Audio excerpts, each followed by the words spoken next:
Welcome to Created in Barcelona. On today's show, we meet multi-talented musical performance artist Roman Daniel, better known as MANS. Created in Barcelona takes a closer look at the local artists who are changing the game. Young visionaries who keep the city's heart pulsing, drawing attention from the eyes of the world. On today's episode, we pick up multi-faceted music producer and performer MANS. After releasing his first EP when he was still in his teens, seducing most of the city's music critics and promoters through a SoundCloud account, 2019 saw him return with a 3-part concept album and a totally different approach to presenting them live. This is MANS. How would you describe what you do? What I think I am into is stimulating the senses. So through music as a principal tool, I try to create experiences when it's performances or when, if you're at home, then that the listening experience is something new to you, or creating new neuronal connections as well is one of my main goal when performing or producing, just like forcing the brain to expand a bit. Yeah. Would you say that music is the definite focus and then comes the rest? Well, I don't know if I would put it that way, but music for me is the one that explains all the secrets more explicitly, because it's really based on experience and on frequency, harmony, resonance, vibration, that are like the concepts that are lying in everything in our reality. Why did you choose the convent of San Agustín to show us, and why do you think it's important for Barcelona? So this year, like, my biggest project that has been a release of 3 albums was presented here, because there's 3 continuous spaces that are super like enclosed and also is a sacred space.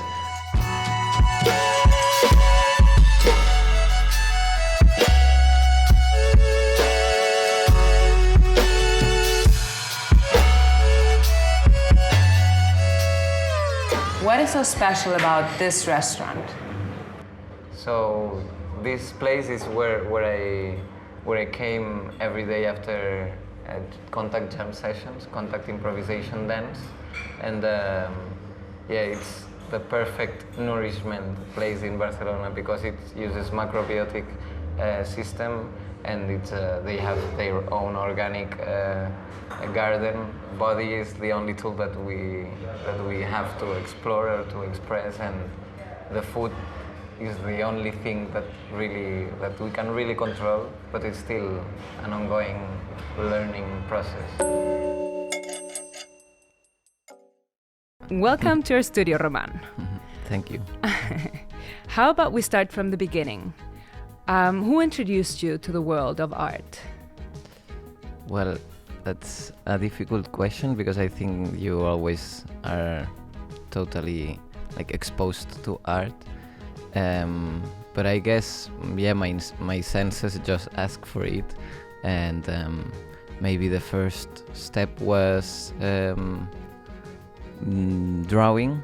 Drawing was like something very inherent at the beginning, and it has always been, but I pay attention to it like sometimes more than others. But yeah, I think my environment, my family, my aims, or the things that excited me the most, tended to look like art. So yeah, kind of diluted on time, the first exposure. At what age did you realize that you wanted to become an artist? So from the beginning that you were like drawing at home? Maybe, well... To even know maybe the concept of what is an artist. Yeah, for me it was more difficult and to understand the term artist, or even... I don't like to present myself as an artist, although I'm not feeling guilty or anything. It's just that for me it's like just doing my stuff, and I cannot do like other stuff, and can be that that the first time I thought about this was more in terms of, I cannot be in an office every day. Like I was and then I tried when I was internshiping, when I was studying design, and I liked the graphic design. I still like it. I still use it, but I was in design studios and it was nice, but I didn't fit it completely energetically. So yeah, it was like around 11 or so that you say like, oh wow, I could not do that, and everybody does it. And I was for me scared. it's always, people think that being an artist sounds like easy because you don't have a schedule, but I think being an artist is really, really difficult. Yeah. And I feel like if you can do anything else, maybe do something else, but if you want to be an artist, you can only be an artist. Like there's no other option. Yeah, it's a very vulnerable place to be. Being an artist is also very powerful. I always think about the acting of performance as a peak of power and vulnerability. Like both are super amplified because you are exposed, but also you're in control of the room. Yeah. And that's the feeling I like to like reach for many times. And in terms of, I don't know, the question was about more of the no, it's fine. Just when you realized that you could be an artist or wanted to be an artist. Yeah, for me, I saw that I should keep on going on my path and understanding more and more, because for me it's very diluted into my life. Like it's difficult for me if I'm in a party or if I'm like or DJing or if I'm in the studio or if I'm meeting someone who is like a link for me professionally or whatever. Is a like a love act, or is just I like it. And so I'm trying to understand, like it's more now than before that I'm trying to understand my, like maybe the difference between Manso and Roman, or maybe what, like when do I have to really be on work mode. We will ask about more about this later. Vale. And what inspired you to be confident and follow that route of being an artist, like knowing that you could do that? So what inspired you? What inspired me? Yeah, like everything that exploded my mind during my teenage years, musically or like studying art in a broad sense. Like you see, really, like you can do whatever you want. It's like the territory where we connect more and where we are really like also put into different extreme positions, like vulnerable positions. And it's for me, like what I like the most is a stimulus and stimulating people. Like I think that's something I can agree on, that I can do well, because I like to do it on a daily basis, like in conversations, because it's what I feel that people does to me or that art does to me. So I try to feedback it with trying to enhance stimulation in a broad sense, not just not just sonically, but as an experience or as something that is happening to you and that you cannot relate to in another position in time space. Or I feel like many times there's like adults or other people around us that are like, you can't do art this way because you're never going to be able to sustain yourself, or you're not allowed to dream that big or to think out of the box. What allowed you to create a space where you felt confident to do what you wanted to do?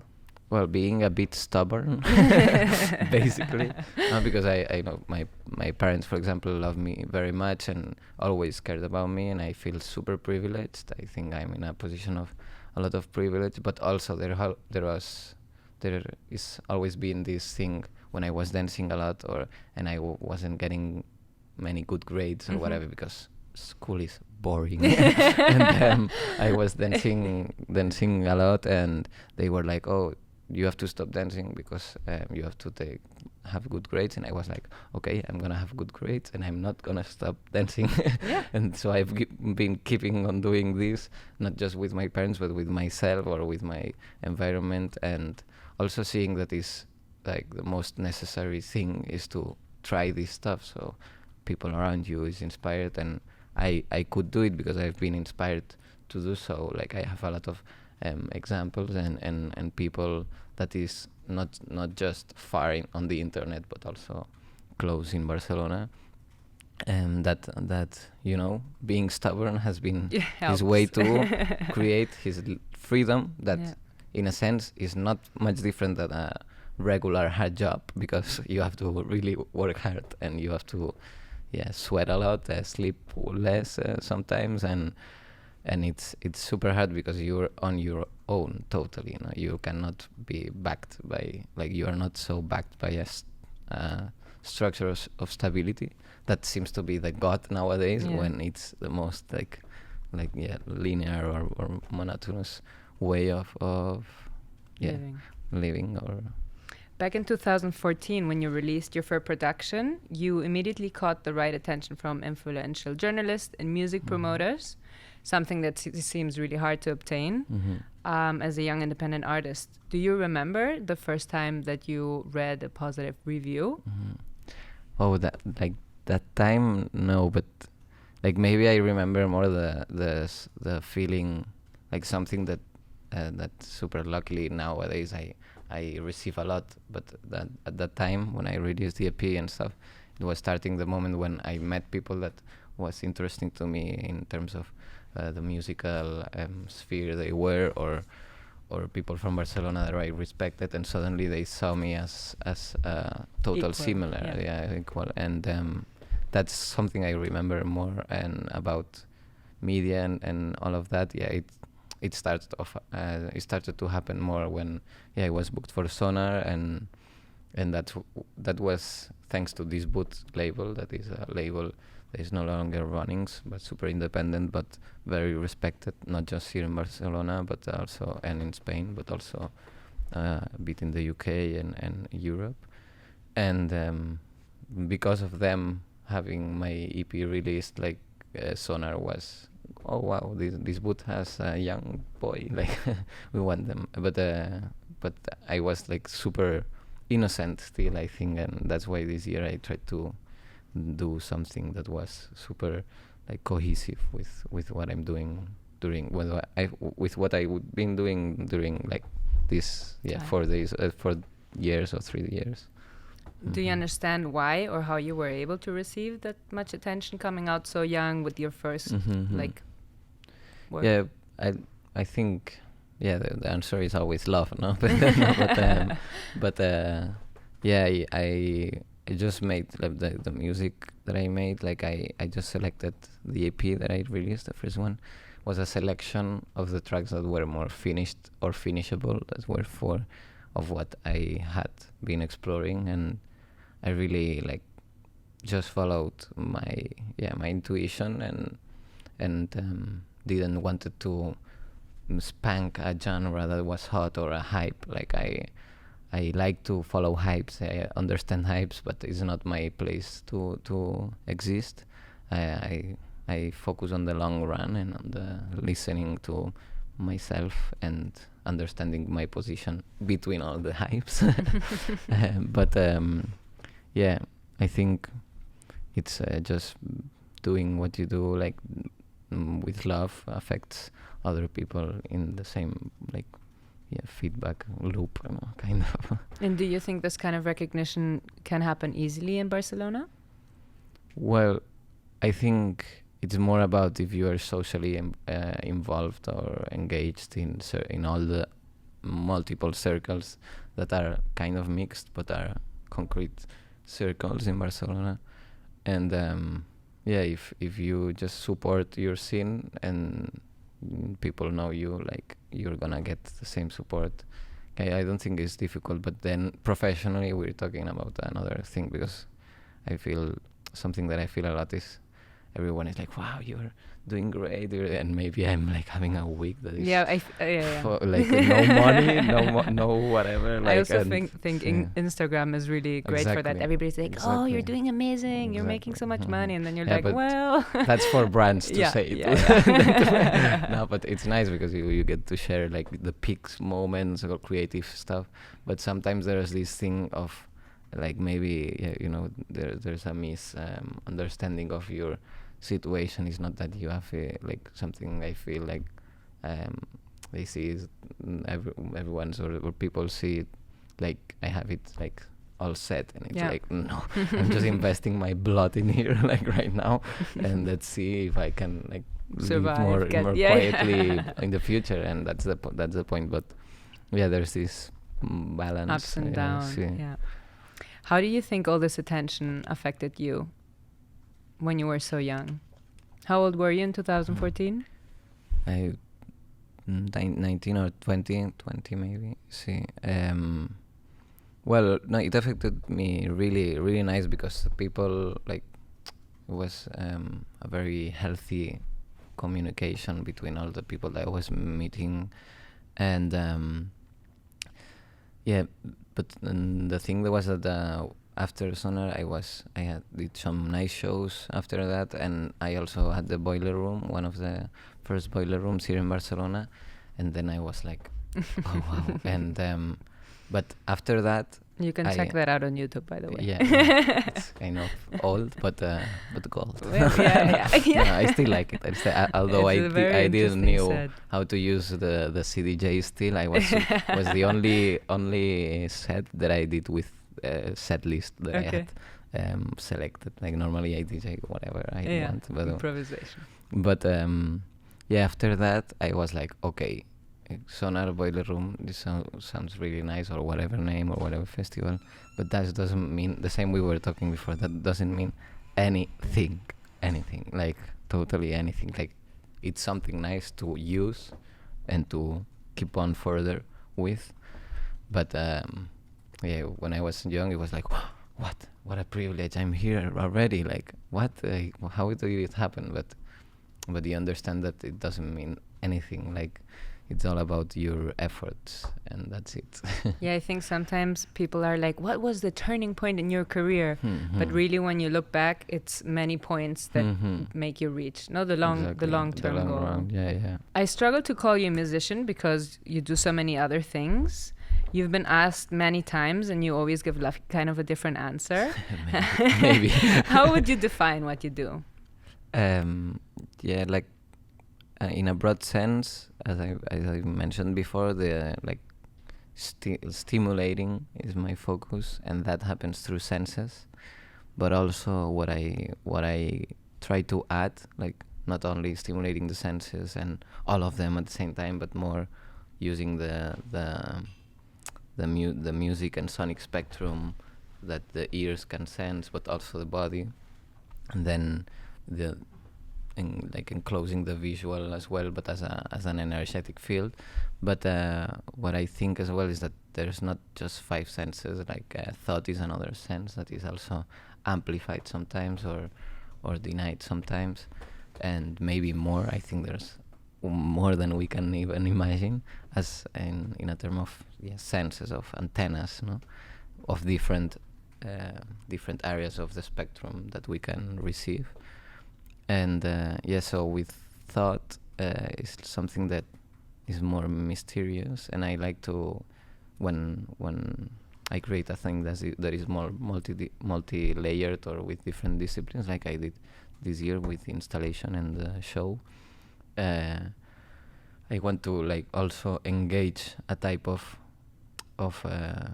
mix of deep thought and also meditation, like the blank state of thought, and also the questioning, like the questioning all thought that makes you, that is also very linked to psychedelic experiences, and that is really looking at yourself in your present from a wider perspective, and questioning things that you subscribe to all day, and belief systems. Yeah.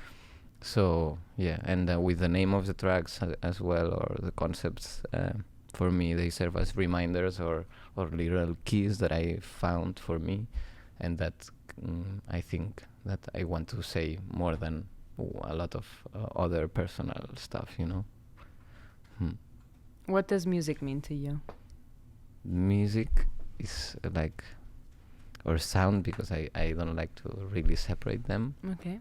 Or is, for me, is like the kind of the matrix where everything is engraved because it's explaining like the secrets that lie behind everything that is vibration change, motion resonance, harmony, and rhythm. And for me, it's like we are a super hyper HQ song, I think. Like really, like we have all these polyrhythms happening. When you eat, suddenly you are having a rhythm in chewing, but then in swallowing, and your heartbeat is in another time measure. You're blinking as well. So that's a song that is just the surface of it, and it all operates in the same. And that's why everyone is super like excited with music, because it really it's beautiful what you're saying. Yeah, for me it's like the thing that I've been asking myself since I ended university. I did my end project about that, like about okay, what is it that music makes us feel like, or what is it that that's so heavy, no? For everyone, even if you say you're not into music or you don't listen to music. Well, even like for deaf people, exactly. The rhythm, they can feel vibrations and stuff, and it's experience even for deaf. Totally, and it's very linked as well to, I think we kind of have a hard time to see all these qualities in a lot of stuff that has them, like the harmonious structures and rhythm and change, and we are also fooled by the solidness of stuff. And absolutely, it's like, for me it's like the language that everything speaks, not only everybody but everything speaks this language. It's the biggest mystery. I'm gonna read an excerpt that I got from Good to Pee of an interview that you did in 2015. Oh wow. yeah. I never pretended to make music to dance to, though it may have that effect. And it's curious because I struggle to dance to my own songs. And I think it's really funny reading this because last week you performed your new music at Sonar by dancing the entire show. Yeah. So now, how important is body movement and dancing to your artistic manifest? Now, like, for me, the important thing is that I like to read this because it's been a long time. But it kind of reaffirms everything, because I never want to fit the project in a solid or stable box, because for me I will change every day, and I will be able to express whatever I want, and in the form, with my aesthetic, in the form that I want. And now, like now that I can also, like at that time I kind of produce it very, very badly, with a lot of heart, but very badly.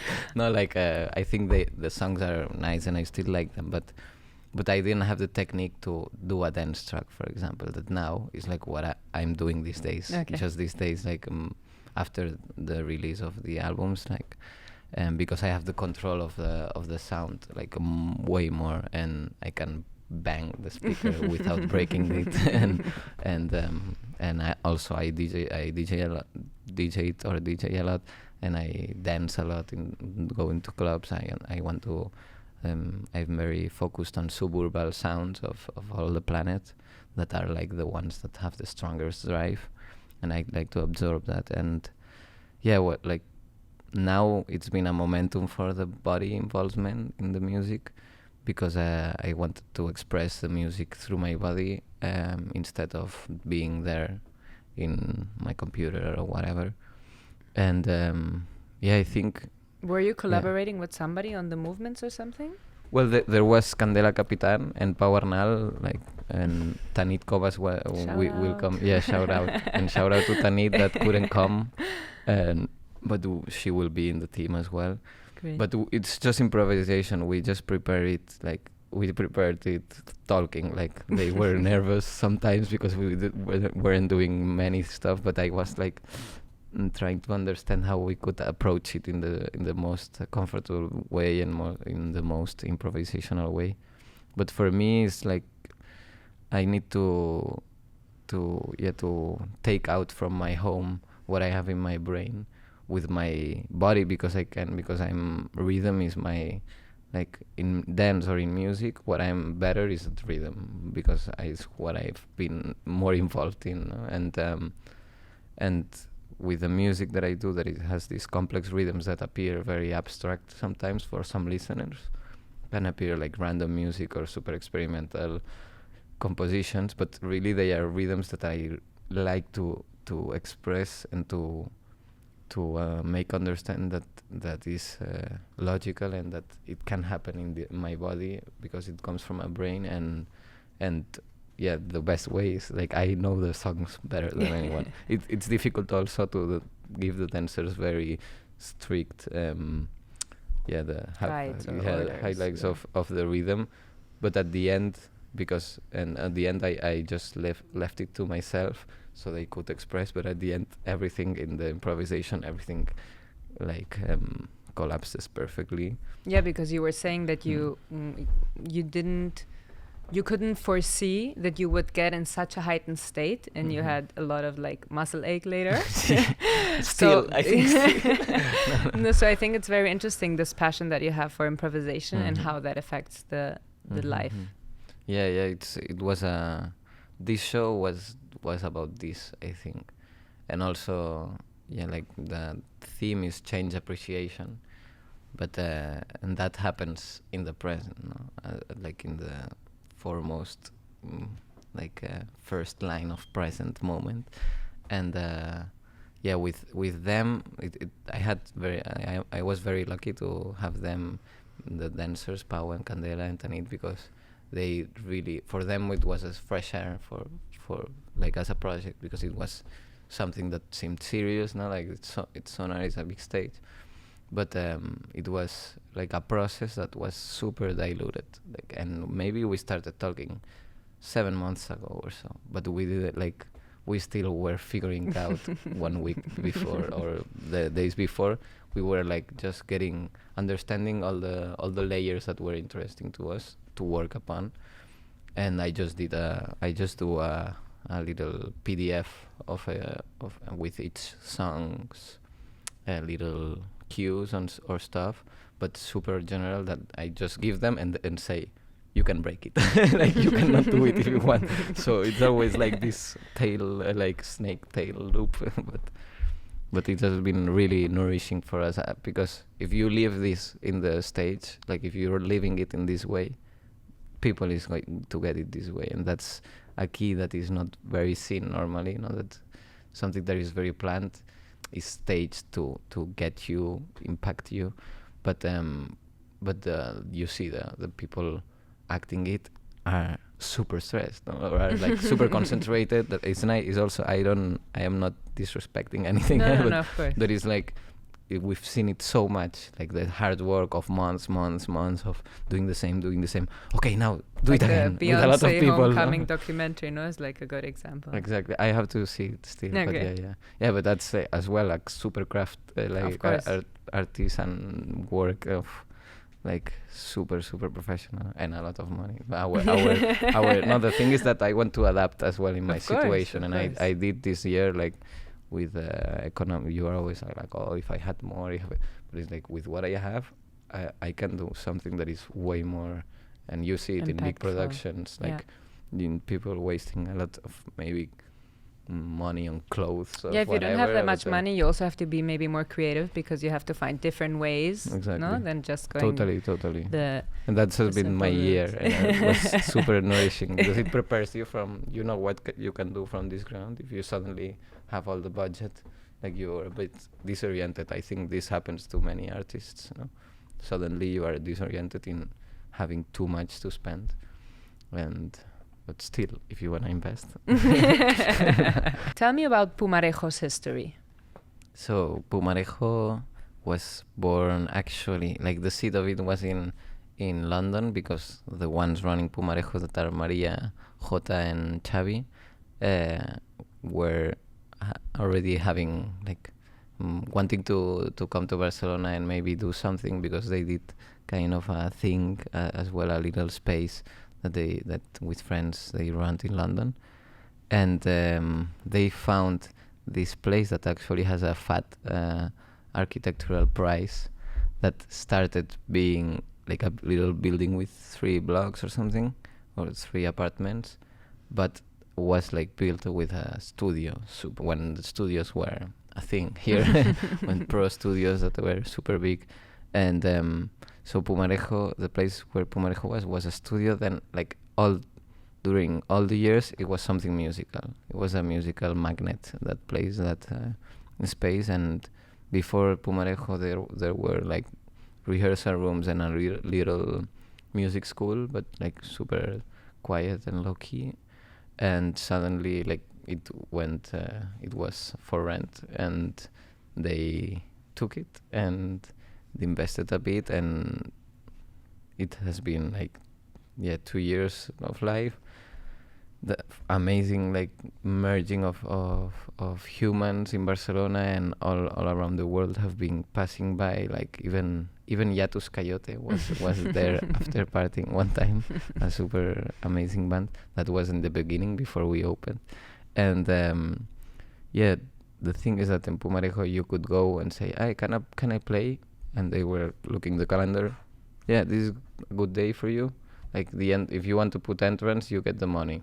That was the deal, because it was a super DIY thing, and also other people booked people and bring them there.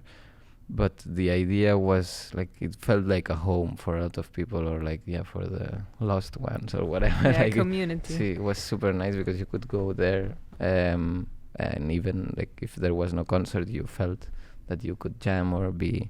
And now they just found a new place, because the other one was sold by the owners and is being demolished now, and they will be in Hospitalet de Llobregat, in Avinguda Carrilet. That we've seen in the video, Exactly. you dancing in the space. Exactly. Sí. Based on what you've experienced, how important is it for artists to gather and have a space to come together? And well, I think it's basic, totally basic, because otherwise, you don't have a like the larger purpose. Like you can get lost in your ego creatively, very easily. But when you are in a community of people that is with such different interests, but humanly you connect so heavily. But maybe in another time you criticize that kind of art or that kind of.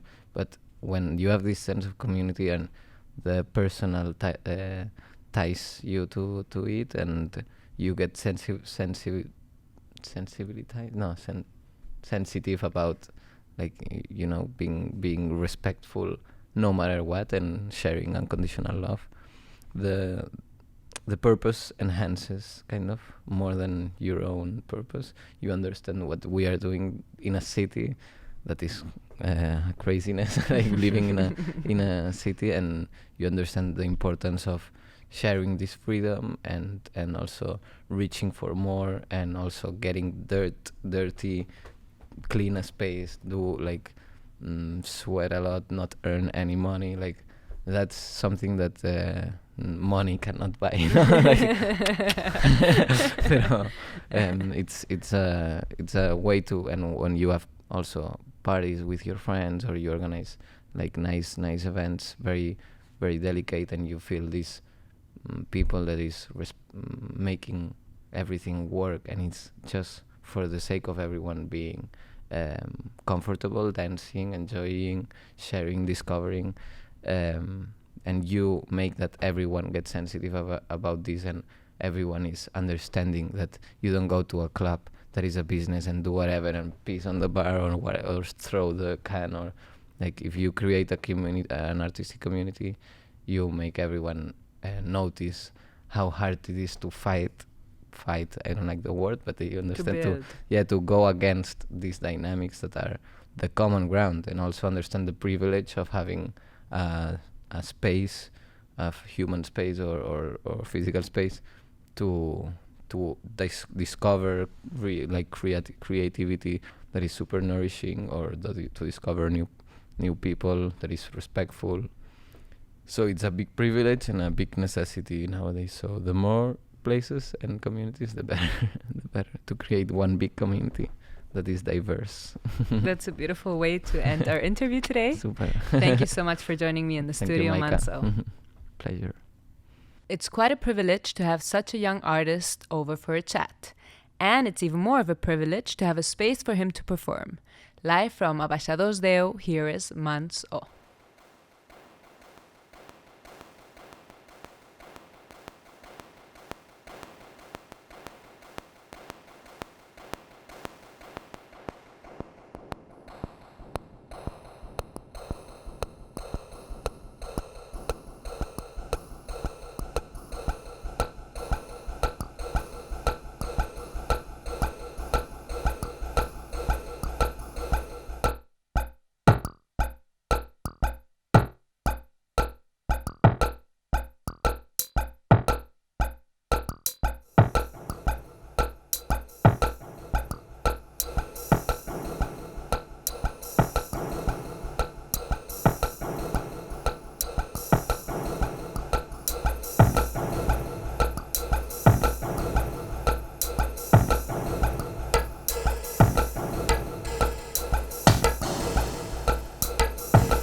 This was another episode of Created in Barcelona. My name is Maika Gabriela. Thank you for listening.